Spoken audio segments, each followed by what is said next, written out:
साल पहले काशी लहरताला तालाब में एक पुष्प पर प्रकट हुए और पूरी दुनिया में अपने यश कृति को फैलाए और उनके जो मूल्य सिद्धांत है, उनके जो मूल्य विचार हैं, वह जगह जगह तक गया। टोले कस्बे मोहल्ले गांव सड़क देश विदेश इंटरनेशनल जहां भी समझे वहां तक गया और सभी लोग उनको विचार किए। अभी भी अमेरिका जैसे विकसित देश में सदगुरु कबीर की वाणी को एक रिसर्च किया जा रहा है, उस पर बहुत ज्यादा रिसर्च हो रही है। जो अभी सदगुरु कबीर की वाणी को हम लोग कहाँ और कैसे और कितने अमूल्य शब्द हैं और उसको कैसे प्रयोग किया जाए, कहाँ तक ले जाया जाए, बहुत सारी बातें हैं जिसको हम लोग अभी समझने का प्रयास करेंगे। साहब जी अभी बताएं, एक और माइक लेकर बोले।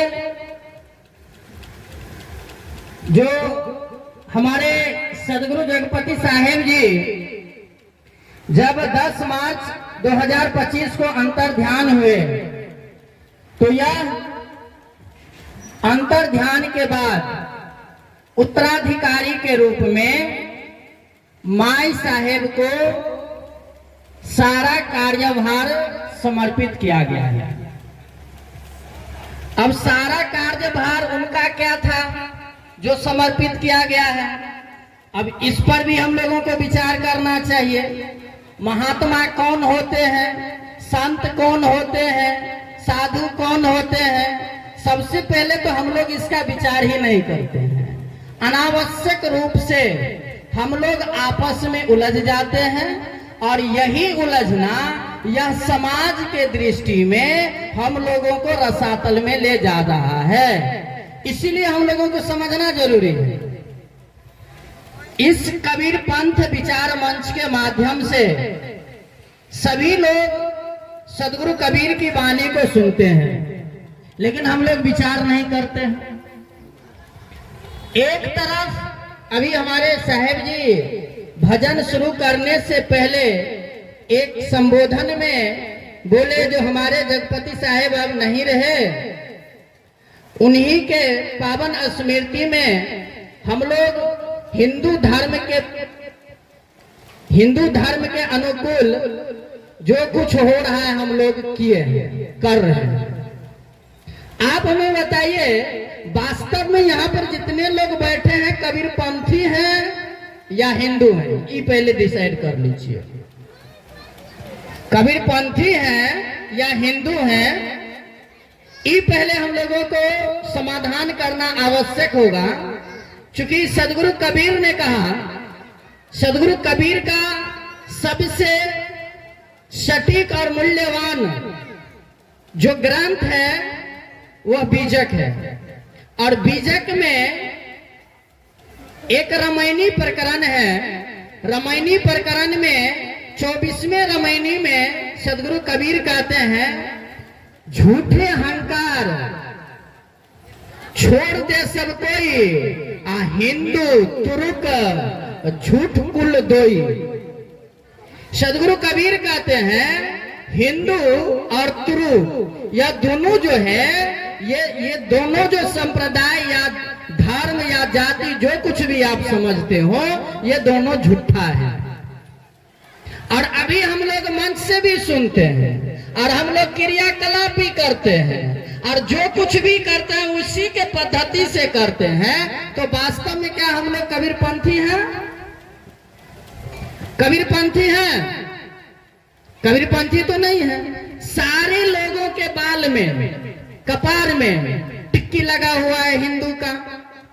सदगुरु कबीर ने कहा, जाति न पूछो साधु की, पूछ लीजिए ज्ञान, अमोल करो तलवार का, परिरहन दो म्यान।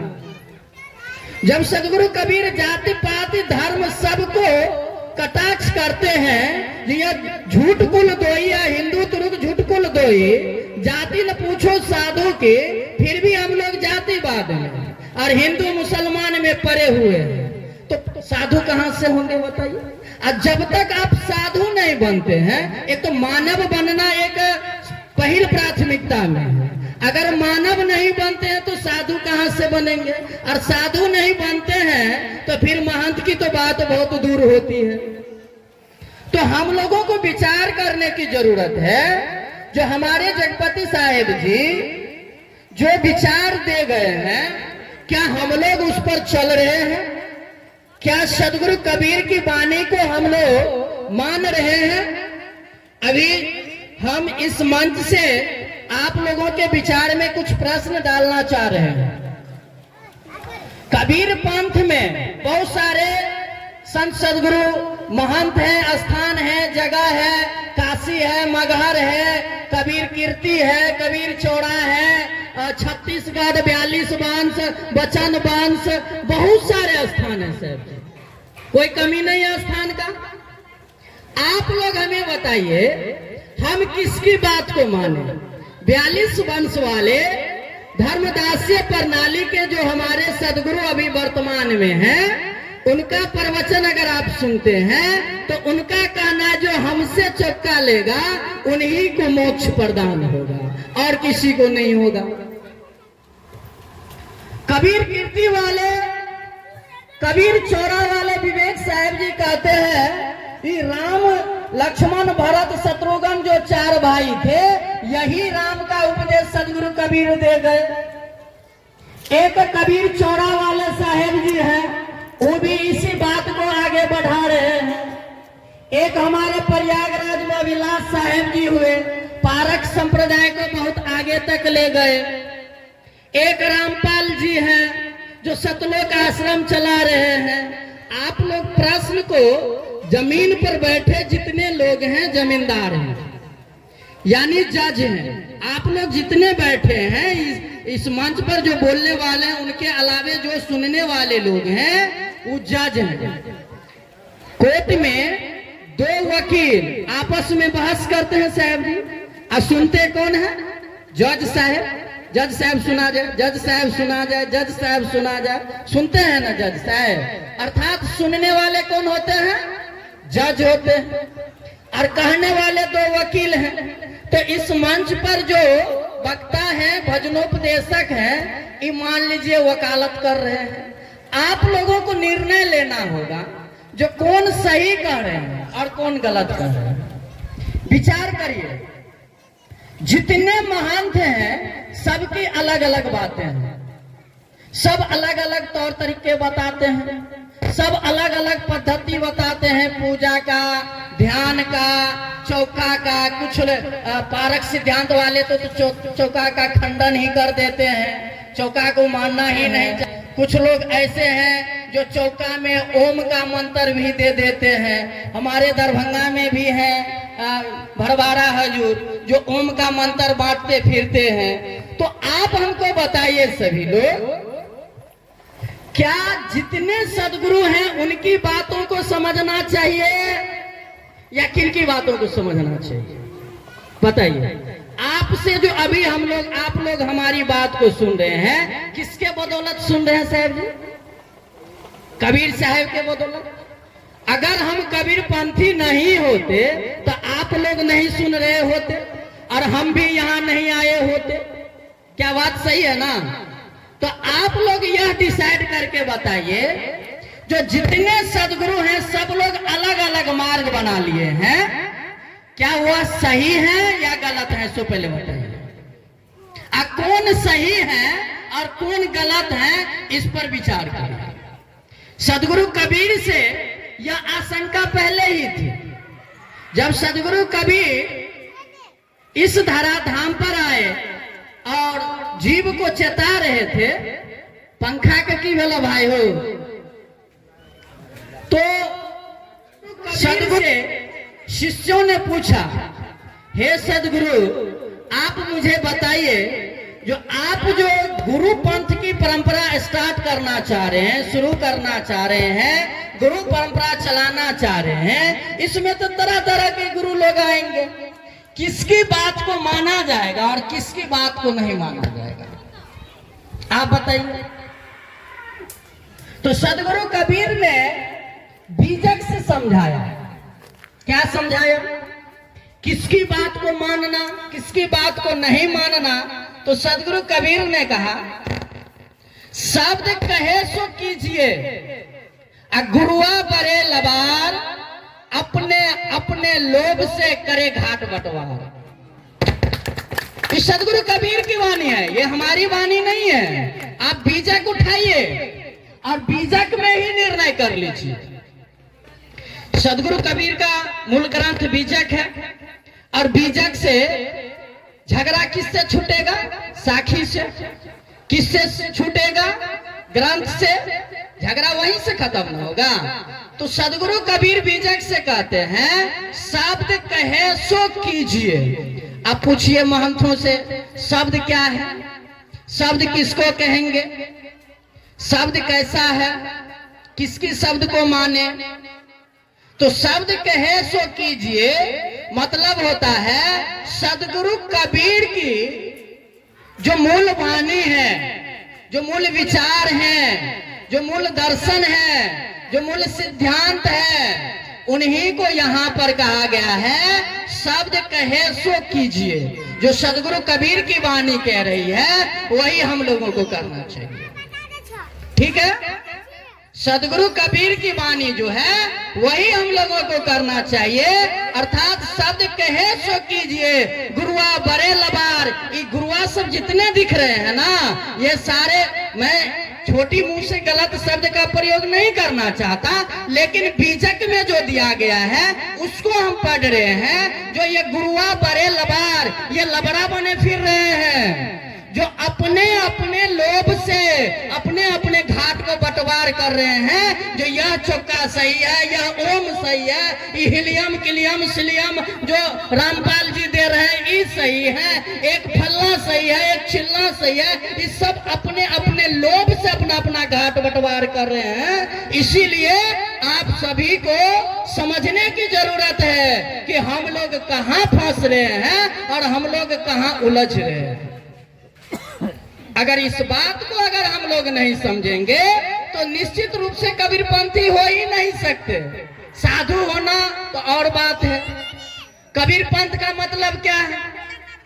कबीर पंथ का मतलब क्या है? जो कबीर के रास्तों, पंथ माने रास्ता, पंथ का मतलब रास्ता, जो कबीर के रास्ते पर चले वही कबीर पंथ है। लेकिन वास्तव में अभी हम लोग देखें तो कबीर पंथ सब लोग बने बैठे हैं। कौन लोग हैं कबीर पंथी? ये कंठी पहन लिए हैं वो हो गए हैं कबीर पंथी। सदगुरु के द्वारा जो दिया गया कंठी है यही है ना, जो हमारे साहेब जी या कंठी बांध दिए हैं और हम लोग कबीर पंथी हो गए। अभी जितने यहाँ पर माता बहन बैठी हैं और आप सभी अभिभावक भी बैठे हैं, विचार करिए। एक हम प्रश्न दे रहे हैं, और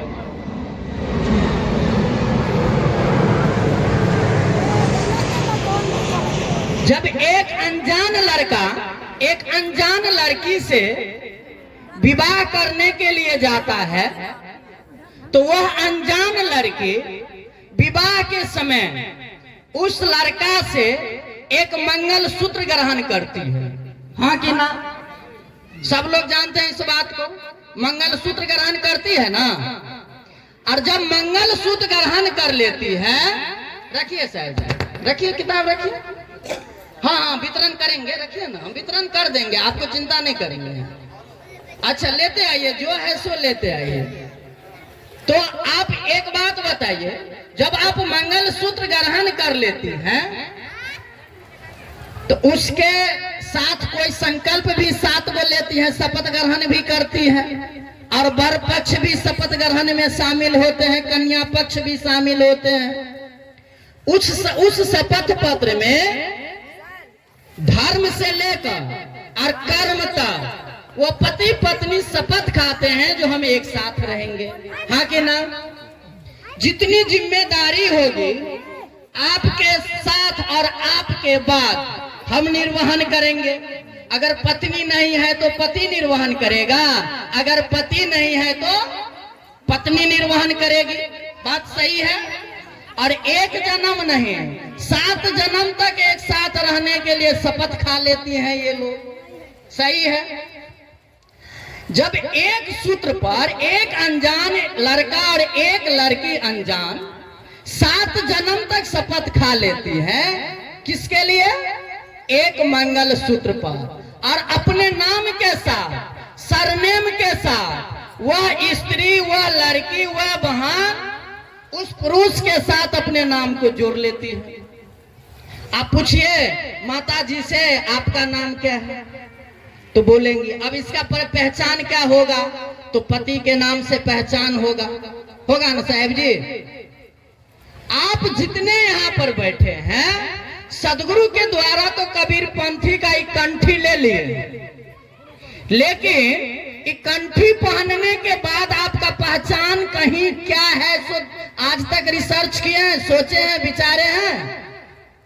2023 में लास्ट में बिहार सरकार एक जाति जनगणना कराई थी, और जाति जनगणना में इस साहेब जी जो थे, गणपति साहेब जी, वो भी उपस्थित थे, और उनसे भी पूछा गया होगा साहेब जी आप कौन जाति हैं? तो हम दुसाध हैं, है ना, हम दुसाध हैं। साहेब जी से पूछे, वो साहेब जी आप कौन जाति हैं? तो हम राजपूत हैं। उनसे पूछे आप कौन जाति? हम चमार हैं, कोई कमार है, कोई मल्ला है, कोई ततमा है, कोई तेली है, सब जाति अपना अपना बखान कर दिए सरकार के जनगणना में। कोई आदमी कहे हम कबीरपंथी हैं? कहीं पहचान मिला? कहीं पहचान नहीं मिला। और झूठे का हम लोग बड़ा स्वाभिमान से एगो भंडारा में आकर कहते हैं हम कबीरपंथी हैं। जहां भी भंडारा हो, इसी भंडारा की बात नहीं है, जहां भी भंडारा हो, खाने के बेर में हम लोग सिर्फ कहते हैं हम कबीरपंथी हैं। बाद बाकी कबीर साहब को लोग गाली दे, हम मुंह दबाए बैठे रहेंगे, एक बार भी नहीं बोलेंगे सदगुरु कबीर की वाणी कैसी है। सदगुरु कबीर जो वाणी बोले, रे बाबू चाय है, अभी चाय बंद करो, जाओ ले जाओ चाय, पानी पिलाओ, सबको पानी पिलाओ, चाय पान बंद करो। एक सिस्टम होना चाहिए हम लोगों के सत्संग कार्यक्रम में। आप लोग तकलीफ मान जाएंगे क्योंकि हमारे जैसे आपको बेटा पोता हो, ये बात सही है, हमारे जैसे आपको बेटा पोता होगा, लेकिन आप ही हमको बता दीजिए, क्या उम्र बड़े हो जाने से आप ज्ञानी हो जाएंगे? क्या उम्र कम हो जाने से हम अज्ञानी हो जाएंगे? हो जाएंगे? आप ही लोगों को पता होगा, जब आप अपने बच्चों को शिक्षा दे रहे होंगे तो उनको अनुशासन का पाठ पढ़ा रहे होंगे। साहब जी बैठ जाइए, कृपया थोड़ा देर हम लोग चर्चा कर लेते हैं। साहब आप लोग जब अपने बच्चों को ज्ञान दर्शन करा रहे होंगे तो उनको अनुशासन का पाठ पढ़ा रहे होंगे। कैसा अनुशासन? माता के साथ कैसी बात करेंगे, पिता के साथ कैसा व्यवहार करेंगे, भाई के साथ कैसा व्यवहार करेंगे, समाज के साथ कैसा व्यवहार करेंगे, सब लोग हम सब कैसे कैसे किसके साथ क्या व्यवहार करेंगे, इस सब हम अनुशासन सिखा रहे होते हैं। अगर बच्चों का आप अनुशासन सिखाते हैं और हम कबीरपंथी होकर बड़े होकर अनुशासन को नहीं सीखते हैं तो कबीरपंथी हैं? ज्ञानी है? ज्ञानी का मतलब क्या है बताइए? ज्ञानी का मतलब क्या होता है? ज्ञानी का मतलब वही होता है जो हमने सीखा है और अपने जीवन में उतार लिया है, वही ज्ञान होता है। ना कि हम बोल दिए और अपना कुकर्म करते चले हम बढ़ के ज्ञानी हो गए। होगा? आप लोग पहचानते हैं कौन साधु है कौन चोर है? पहचानते हैं कभी? आपके सामने अगर कोई भेष धरकर आ जाते हैं चोरबा, तो उसको भी साहेबंदगी साहेबंदगी साहेबंदगी 3 बार कर देते हैं। साहेबंदगी का ना अर्थ समझते हैं, न साधु की महिमा समझते हैं, न सदगुरु की महिमा समझते हैं। झूठे के हम लोग हिंदू मुसलमान बने फिर रहे हैं। सदगुरु कबीर ने कहा, हंस हंस के बात बदे काम करे फरफंदगी, आ गुरु के आगे धूमधाम छल से करे बंदगी। कबीर कहते हैं ब्याही से क्या कहते हैं, बेस्या से प्रीत करे, ब्याहे से मनोरंजगी। सदगुरु कबीर ने कहा ए धिक्कार है तोरा ऐसा जिंदगी। अरे भैया तोरा ऐसा जिंदगी धिक्कार है जो सदगुरु के सामने में आकर के छल से बंदगी करते हो, और जब समाज के बीच काम करने के लिए जाते हो तो हंस हंस के फरफंदगी करते हो। अगर अभी हम लोग सत्संग में आए हैं और सत्संग में नहीं चेते हैं, सत्संग में नहीं सुधरेंगे तो कहां सुधरेंगे। और सबसे बड़ा दुर्भाग्य है हम कबीर पंथियों का। क्या है दुर्भाग्य? हमारे साहब सभी लोग यहाँ बैठे हैं, माता जी भी बैठे हैं। अरे बउआ चुप हो जाओ, बाबू चुप हो जाओ। तो सभी लोग यहाँ बैठे हैं, सभी लोग का उम्र 50-60 के पार है। कि साहब जी 60 से तो कम नहीं भेल होत किनको, 60 का पार है। सब लोग 60 साठा तब पाठा है ना, सब लोग 60 के पार कर गए। तो सत्संग जे कबीर पंथी बुढ़वा भ गेलै ये, एकरा जवान कहिया करबै बताओ। बूढ़ जवान नहीं होई छे तो एकरा बुढ़वा किया बना देलिए ये से बताओ। ई प्रकृति का नियम छे। तो 625 से 26 साल में हाँ बूढ़ भ गेलिए। कोई 1400 बरस भेले ते जवान ओ रन रन कर रहल छे, कोई 5000 बरस भेले से रन रन कर रहल छे। कबीर पंथी ई 600 बरस में बुढ़वा केना भ गेलै। बस वही चर्चा हम अभी कर रहे हैं साहब जी, वही चर्चा हम कर रहे हैं। जो हम लोग अलग अलग मत पर चले गए हैं, अलग अलग गुरुयाई में चले गए हैं, लेकिन सदगुरु कबीर के जो मूल विचार हैं उसको हम लोग नहीं पकड़ रहे। अब सदगुरु कबीर का मूल विचार क्या है? सदगुरु कबीर ने कहा मानुष होके ना मुआ, मुआ सो डांगर ढोर, एको जीव ठोर में लागे भया सो हाथी घोर।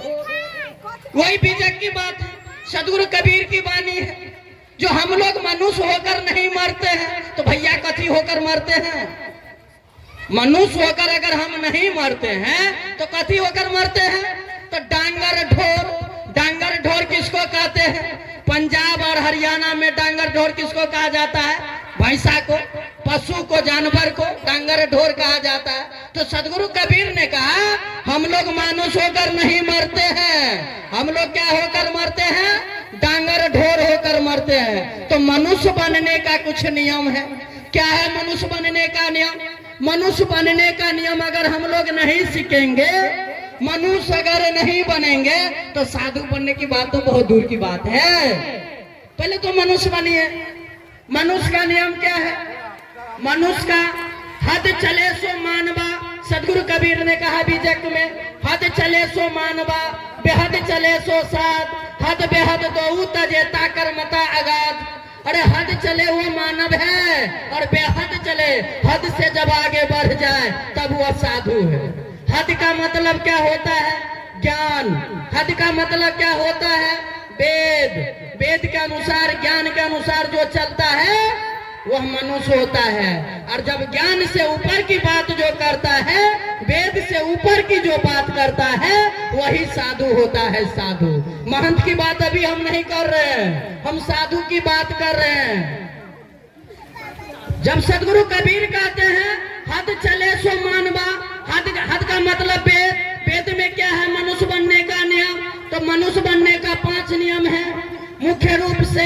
क्या है पहला नियम? असत्यं न बदेत, झूठ नहीं बोलना चाहिए। लेकिन दिन भर हम सब कबीर पंथी ओई कबराहा के ओकरा झूठे को उलझाने में लगे रहते हैं। झूठ बोल बोल कर कान पका देते हैं। कान कचरा का डब्बा बना लिया इस कान को हम। सही बात है कि नहीं है? सास पुतौह के चुगली में, बाप बेटा से लड़ाई में, अड़ोसी पड़ोसी से लड़ाई में, एक समाज दूसरे से लड़ाई में। और सबसे ज्यादा कबीर मंच पर बैठने वाले जितने महात्मा और जितने भजनोपदेशक और विचारवान हम लोग हैं, हम लोग तो और सबसे गए गुजरे हुए हैं जो किसी की बात को बकसते नहीं है, चुगली चपाटी करके बर्बाद कर देते हैं। ये हम लोग जिम्मेदारी ले रहे हैं। गुरुवर जो है अपने पंथ को अपने भेद से जो चला रहे हैं। हमने अभी क्या बोला है, जितने लोग बैठे हैं आप लोग जज हैं, जितने सुनने वाले श्रोता हैं वो कौन है, जज हैं। आपको निर्णय करना होगा जो गुरु अपने मनमुखी कौन है, कौन गुरु अपने मनमुखी हो गए हैं और अपने मनमुखी होकर अपना पंथ चला रहे हैं। कभी विचार किए हैं? और अभी उसी पर तो हम लोग विचार कर रहे हैं। सदगुरु कबीर की ही वाणी पर तो विचार कर रहे हैं। शब्द कहे सो कीजिए, गुरुआ बरे लबार। अरे जो शब्द कह रहा है, जो सदगुरु कबीर की वाणी है उसको मानो। जो गुरु सदगुरु कबीर की वाणी बतावे वो सच्चे सदगुरु हैं, और जो अपने मनमुखी बात को रखे वो सदगुरु नहीं हो सकते हैं। इस बात को तो हम लोगों को विचार करना पड़ेगा ना।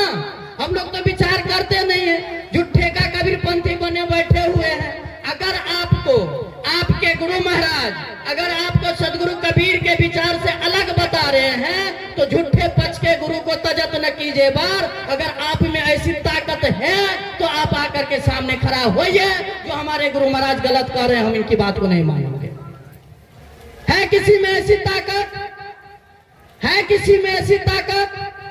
सदगुरु कबीर ने कहा शब्द कबीर का होता है जस सिंगनी का दूध, कनक बासन ले ठहरिए बाकी जाइए फूट। कबीर साहब का शब्द कैसा है? सिंगनी के दूध के समान है, जो सामान्य पात्र में नहीं रखा जा सकता है। सदगुरु कबीर की वाणी को रखने के लिए सोने जैसे पात्र अर्थात दिमाग पवित्र होना चाहिए, दिल मस्तिष्क पवित्र होना चाहिए, तभी सदगुरु कबीर की बात आपके दिमाग और हृदय में उतर सकता है, अन्यथा किसी की बात आपके दिमाग में नहीं उतर सकता है।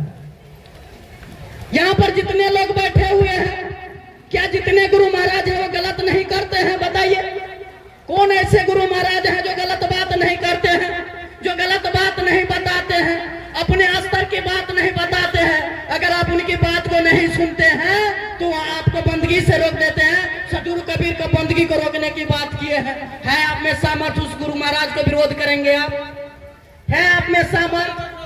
हम आपको विरोध करके दिखा रहे हैं, आप मेरे साथ चलिए। हम आपको सामने बोलकर दिखा रहे हैं, आप चलिए, लेकिन नहीं चलेंगे। कहेंगे हमारा गुरु महाराज सही है। किसका गुरु महाराज सही है? एक गुरु महाराज खैनी का प्रसादी लगा देंगे, वो भी गुरु महाराज सही है। एक गुरु महाराज खैनी का प्रसादी लगा देंगे, वो भी सही है। श्राद्ध करवा देंगे, उपभोज खाएंगे, वो भी सही है।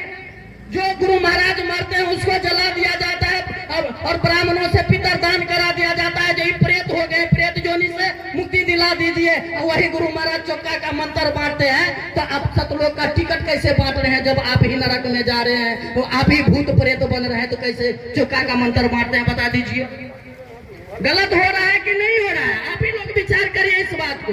जो गुरु महाराज अपने मर रहे हैं और उनका परिवार उसको दाह संस्कार कर देते हैं, जला देते हैं, और ब्राह्मण को बजा करके वो पिंडदान करवाते हैं, प्रेत योनि से मुक्ति का पैर पकड़ते हैं बाबलों का, क्या वो आदमी चौका का मंत्र बांट सकते हैं? सतलोक का टिकट दे सकते हैं?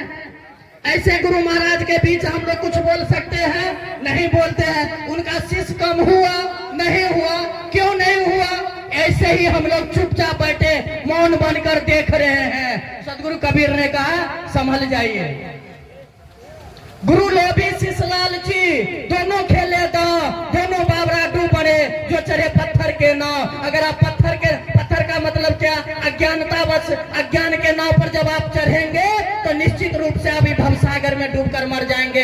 इसीलिए आप ज्ञानवान हैं, आप संवेदनशील हैं, आप संवेदना को समझते हैं। आप इस बात को समझिए, जो कौन गुरु सही कह रहे हैं, कौन गुरु गलत कह रहे हैं, इस बात का निवेदन करके उसके बाद अपने आप को गुरु करिए। ऐसा नहीं है जो हम गुरु कर लें तो हमारा परंपरा ठेकेदारी हो गया। ये बावनों का ये राजशाही नहीं चल रहा है, ये जाति का जतिया मां मेंजन ही नहीं चल रहा है। जब फलना का बेटा ही फलना महंत बनेगा और फलना का बेटा ही मेंजन बनेगा, ऐसा चलने वाला नहीं है ये कबीर पंथ में। यह विरोध, यह बात, यह सब आप लोगों को समझना पड़ेगा। हम तो बोलने के लिए आए हैं। साहब जी बोले हैं और साहब जी बोलेंगे, इससे पहले भी बोले हैं। लेकिन क्या आप लोग बाजार जाते हैं तो जब आप कोई वस्तु खरीद कर लाते हैं खाने के लिए, जैसे आम को ही ले लीजिए, तो आम लाते हैं तो सब में पैसा लगा है कि नहीं लगा हुआ है? आम खरीद कर लाते हैं, वजन करा कर लाते हैं, तो मान लेते हैं 50 रुपया किलो आम दिया, उसमें छिलका भी आया, उसमें गुठली भी आया। क्या हम छिलका गुठली को खाते हैं? नहीं न खाते हैं। अगर आप यहाँ समय देते हैं, बहुमूल्य समय देकर आप सुनते हैं, तो आप सभी की बात को छिलका और गुठली की तरह भी नहीं ले लेना। जो सार शब्द बुझाए, जो बढ़िया शब्द बुझाए, उसी को ग्रहण करना। सदगुरु कबीर ने कहा, संत हंस गुण गही पया। संत को कैसा होना चाहिए? हंस के समान होना चाहिए। अगर दूध में चोंच डालता है हंस, तो वो क्या होता है? एक तरफ मक्खन अलग होता है, पानी अलग हो जाता है, और वो मक्खन को खा लेता है, पानी को छोड़ देता है।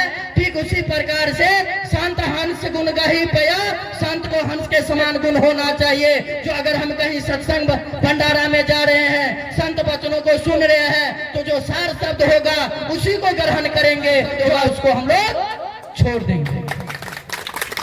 लेकिन हम लोग नहीं करते, झूठे के क्लेम करते रहते हैं, जो गुरु महाराज ऐसे हो। परोक्ष में जाकर कंप्लेन करते हैं, अरे आप शेर का बच्चा हैं, आप शेर हैं, आप तो जागिए। एक बार ऐसे ही एक शेर का बच्चा भेड़ियों के झुंड में चला गया था, और भेड़िए जैसे चाल सीख लिया था। जब उसके पूर्वजों को पता चला जो मेरा बच्चा भेड़ियों की भेड़ में चली गई है, तो उस झुंड से निकालकर उसको शेर बनाया था। आप लोग भी कबीर साहब के भक्त हैं, जो सदगुरु कबीर पूरी दुनिया में तहलका मचा दिए थे। इसी भारत के एक महान दार्शनिक हुए थे आचार्य रजनीश। जब अमेरिका गए, कैलिफोर्निया में, उसने कहा, ए दुनिया वालों, कबीर की बात को मत सुनना। कहा, क्यों भगवान ऐसा क्यों बोल रहे हैं? भगवान ओशो ने कहा, कबीर साहब की बात को मत सुनो, नहीं तो पागल हो जाओगे, पागल। कहा, तब क्या करेंगे श्रीमान बताइए? तो कहा, क्या कहा? कबीर का गावा गावे, तीन लोक में धक्का पावे। कबीर के गावा बूझे, तब तीन लोक में सूझे। अगर आप लोग कबीर साहब के सिर्फ गावा को गा रहे हैं, तो ऐसे ही धक्का खाते रहेंगे, कोई बचाने वाला नहीं मिलेगा। लेकिन कबीर की गावा को अगर बूझेंगे, तभी तीन लोक में आपको सूझेगा, और निश्चित रूप से आप इस भवसागर से पार चले जाएंगे, या अपने आप को, मन को शांति प्राप्त कर पाएंगे। उससे पहले संभव नहीं होगा।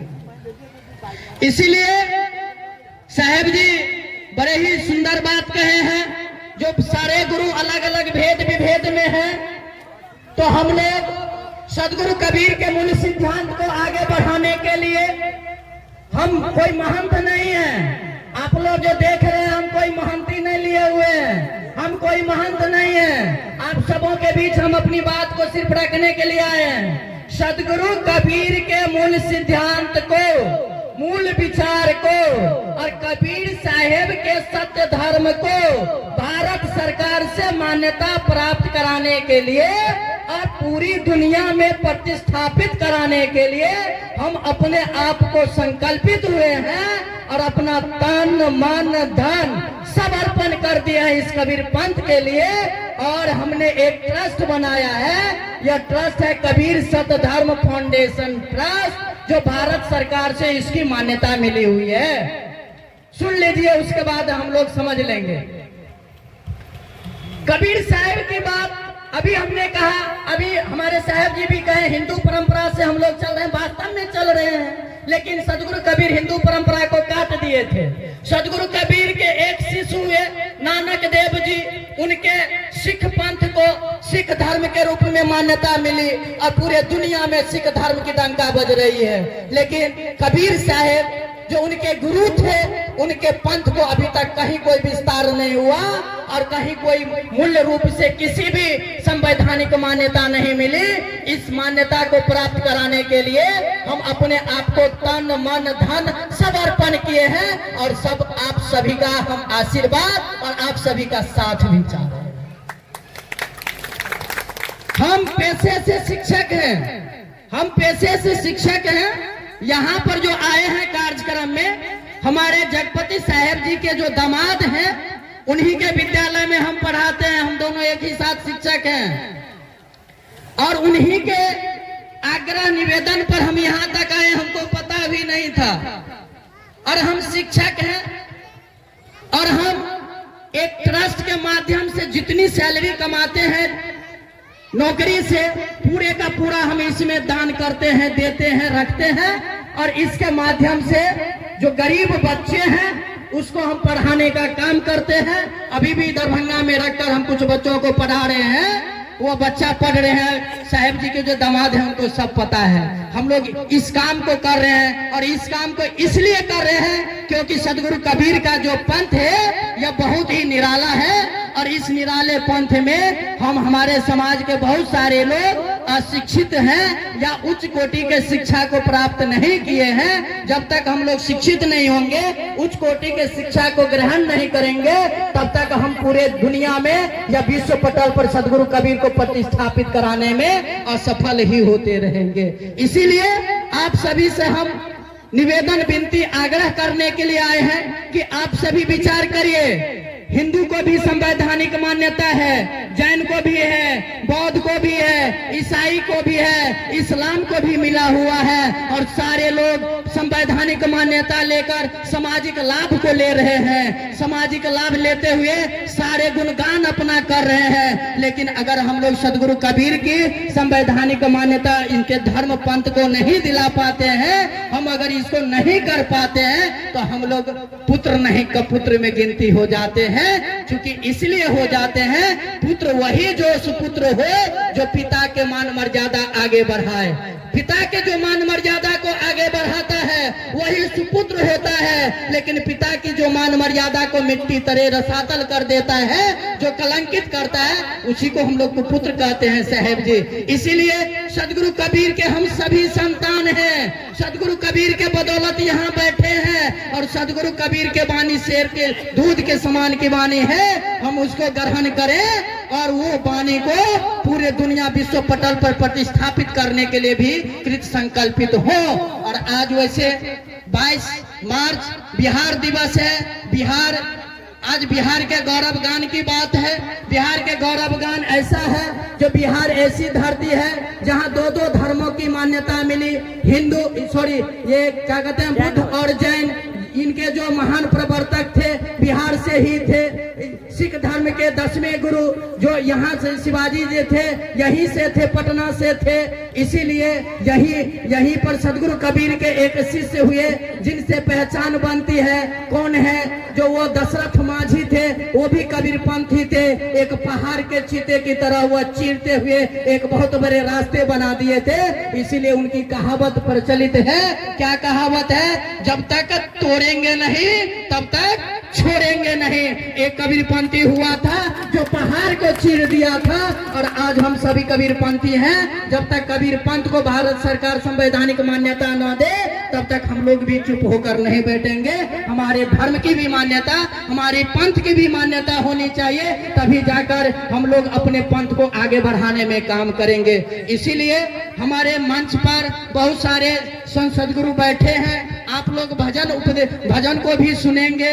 अब हम समय बहुत ज्यादा नहीं लेते हुए आप लोगों के बीच कुछ और छोटी सी बात की चर्चा कर रहे हैं। जो हम लोग जहां जिस फेरे में उलझा गए हुए हैं, गुरु के फेरे में फंसे हुए हैं, कृपया इससे निकलिए। सदगुरु कबीर के जो शब्द हैं उसको ग्रहण करिए। आपका कोई बाल बांका करने वाला नहीं है। सदगुरु कबीर ने कहा, गुरु सीढ़ी से उतरे शब्द विमुखा हो, ताको काल घसीटी है, राख सके नहीं कोई। सदगुरु कबीर की वाणी है। गुरु सीढ़ी से उतरे। कौन गुरु सीढ़ी? ये गुरु सब हम लोग नहीं, हम गुरु नहीं, ये गुरु नहीं।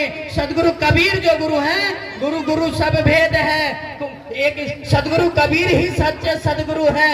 इसलिए सच्चे सदगुरु कबीर की बात को ही हम लोगों को मानकर चलना है। इसीलिए हम लोग जो गुरु के फेर में फंस गए हैं, इससे आगे बढ़ते हुए हम लोग आगे के संकल्प ले और आगे के कार्यकलाप में जुड़ जाएं। प्रेम से बोले सदगुरुदेव की, प्रेम से बोले सदगुरुदेव की। कबीर